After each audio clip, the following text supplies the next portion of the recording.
Hello everyone, ఈరోజు మనము ఒక హాఫ్ కేజీ చికెన్ తీసుకొని 2 to 3 టైమ్స్ బాగా వాష్ చేసుకొని ఇలా బౌల్లో వేసుకున్నానండి. ఇంక ఇప్పుడు మనం మసాలా రెడీ చేసుకున్నాము. ఒక 2 టేబుల్ స్పూన్స్ కారం పొడి వేసుకున్నాము. ఇంకా చిటికెడంత ఉప్పు వేసుకున్నాము. ఉప్పు కూడా ఒక 1.5 టేబుల్ స్పూన్ వరకు వేసుకున్నాము. చిటికెడంత పసుపు వేసుకున్నాము. పసుపు వేసుకున్నాక ఒక టేబుల్ స్పూన్ అల్లం పేస్ట్ వేసుకున్నాము. ఇది ఇంట్లో చేసిన అల్లం పేస్ట్, లేదంటే మీకు బయట కూడా దొరుకుతుంది. ఇంకా ఇది ఉప్పు, కారం, మసాలా, అల్లం పేస్ట్ అన్నీ చికెన్కి పట్టేలాగా ఇలా కలుపుకోండి. ఇంక ఇప్పుడు కలుపుకున్నాక ఒక 10 నుంచి 15 ml వరకు ఇంట్లో చేసుకున్న పెరుగు, ఫ్రెష్ పెరుగు వేసుకోండి. ఇలా పెరుగు వేసాక ఇలా చికెన్కి బాగా కలిసేటట్టుగా కలుపుకోండి. ఇంకా ఈ మసాలా అంతా బాగా కలుపుకున్నాక ఒక నిమ్మకాయ వేసుకుందామండి, జ్యూస్ అనేది.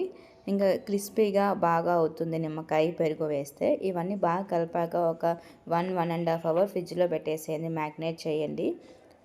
మూత పెట్టేసి ఫ్రిడ్జ్లో పెట్టాక ఒక 1.5 అవర్ తర్వాత నేను తీసి చూసాను చూడండి. ఇంకా మనం పెనం పెట్టుకొని 2 టేబుల్ స్పూన్స్ ఆయిల్ వేసుకుందాము. ఆయిల్ హీట్ అయ్యాక మనకు కావాల్సిన తగినంత జీలకర్ర కూడా వేసుకుందాము.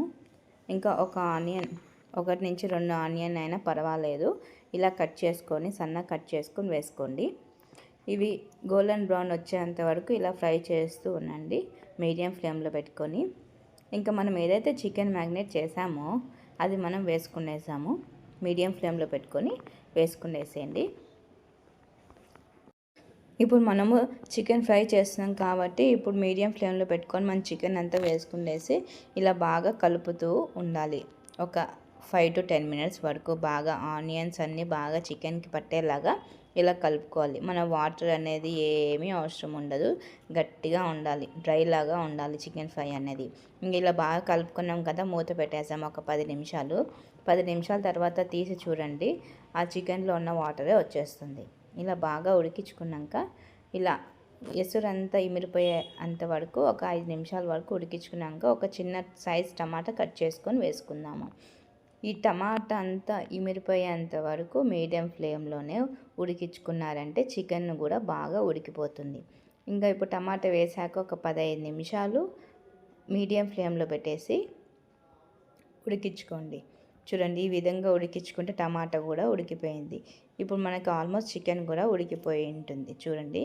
ఇంక ఇలా బాగా కలిపారంటే ఇప్పుడు మనం మసాలా వేసుకుందాము. Chicken masala 1 table spoon, garam masala 1/2 table spoon వేసుకోండి. ఇంకా ఈ మసాలా నేను ఎలా చెప్తున్నానో అలా వేసుకోండి. ఇంకా ధనియాల పొడి 2 టేబుల్ స్పూన్స్ వేసుకుందాం.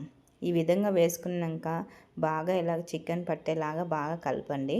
మీడియం ఫ్లేమ్లో పెట్టి మొత్తం ఉడికించుకోవాలి, బాగా ఉడుకుతుందండి. ఈ విధంగా బాగా కలుపుకున్నారంటే మీకు చికెన్ ఫ్రై చాలా క్రిస్పీగా ఉంటుంది, చాలా టేస్టీగా ఉంటుంది. నేను చెప్పినట్టుగా చేసినారంటేనా ఉట్టిది కూడా తినేయచ్చు చికెన్ ఫ్రై, అన్నం కూడా అవసరం ఉండదు. ఈ విధంగా బాగా కలుపుకోండి. ఇంకా మూత పెట్టేసి ఒక 5 నుంచి 10 నిమిషాల వరకు మీడియం ఫ్లేమ్లో ఉడికించుకోండి. చికెన్ అనేది బాగా ఉడుకుతుంది. ఉప్పు, కారం సరిపోయేలేవో చూడండి. ఉప్పు ఏమైనా తక్కువ ఉంటే వేసుకోండి. చూడండి, ఈ విధంగా కొంచెం ఉప్పు తక్కువగా ఉందనేసి నేను వేస్తున్నాను. ఈ విధంగా బాగా ఉడికించుకోండి చిక్కబడేంత వరకు. ముక్క అనేది బాగా ఉడికిపోతుందండి. అసలు మీకు ముక్క ఉడుకుతుందా ఉడకదో అనేది డౌటే ఉండదు. ఒక 10 నిమిషాల తర్వాత చూడండి, ఇలా పైకి నూనె తేలేంత వరకు చికెన్ అనేది ఉడికించుకోవాలండి. చికెన్ అనేది ఆల్మోస్ట్ ఉడికిపోయి ఉంటుంది. మీకు ఇంకా కావాలంటే చూసుకోండి, మెత్తగా అయిపోయి ఉంటుంది. చిటికెడంత కొత్తిమీర వేసుకోండి. ఇంకా మీకు ఉప్పు, కారం ఏదైనా తక్కువగా ఉంటే వేసుకోండి. నా కొలతలతో అయితే సరిపోయింది. ఇంకొక 10 నిమిషాలు మీడియం ఫ్లేమ్లో మూత లేకుండా ఇలానే ఉడికించుకోండి. చిక్కబడిపోయి చూడండి, ముక్క ఆల్మోస్ట్ ఉడికిపోయింది నేను చెప్పాను కదా. ఇంక ఇప్పుడు మూత పెట్టేసి చూడండి, ఆల్మోస్ట్ ఇప్పుడు చికెన్ అనేది ఫ్రై రెడీ అయిపోయింది. అడుగు కూడా అంటుతుంది, అంటే అడుగు కూడా అంటుందంటే ఆల్మోస్ట్ మెత్తగా ఉడికిపోయిందని అర్థం మీకు చికెన్ ఫ్రై. ఇంకా టేస్ట్ చేయండి. మా ఛానల్ లైక్ చేయండి, సబ్స్క్రైబ్ చేయండి, షేర్ చేయండి. నేను ప్రతి ఒక్క వీడియోస్ చాలా టేస్టీగా పెడతానండి. చికెన్ అనేది ఆల్మోస్ట్ రెడీ అయిపోయింది. నేను ఇంకా మీకు చూపిస్తున్నాను చూడండి, ముక్క ఉడికిందో లేదో అనేసి చూడండి. ముక్క అనేది ఆల్మోస్ట్ ఉడికిపోయింది. ఇప్పుడు మీరు చికెన్ ఫ్రై ఉట్టిదైనా తినేయచ్చు. చాలా బాగుంటుందండి. మా ఛానల్ సబ్స్క్రైబ్ చేయండి, షేర్ చేయండి. ఖచ్చితంగా కామెంట్ రూపంలో చెప్పండి ఎలా ఉంది మీ చికెన్ ఫ్రై అనేది. నేను ప్లేట్లోకి సర్వ్ చేసుకొని ఉట్టిదే తినేస్తామనేసి టేస్ట్ చేస్తున్నానండి. చాలా అంటే చాలా బాగుంది. ముక్క కూడా మెత్తగా ఉడికిపోయింది. ఇలా పట్టుకుంటే నలిగిపోతుంది. మా ఛానల్ లైక్ చేయండి, సబ్స్క్రైబ్ చేయండి, షేర్ చేయండి. Thanks for watching everyone.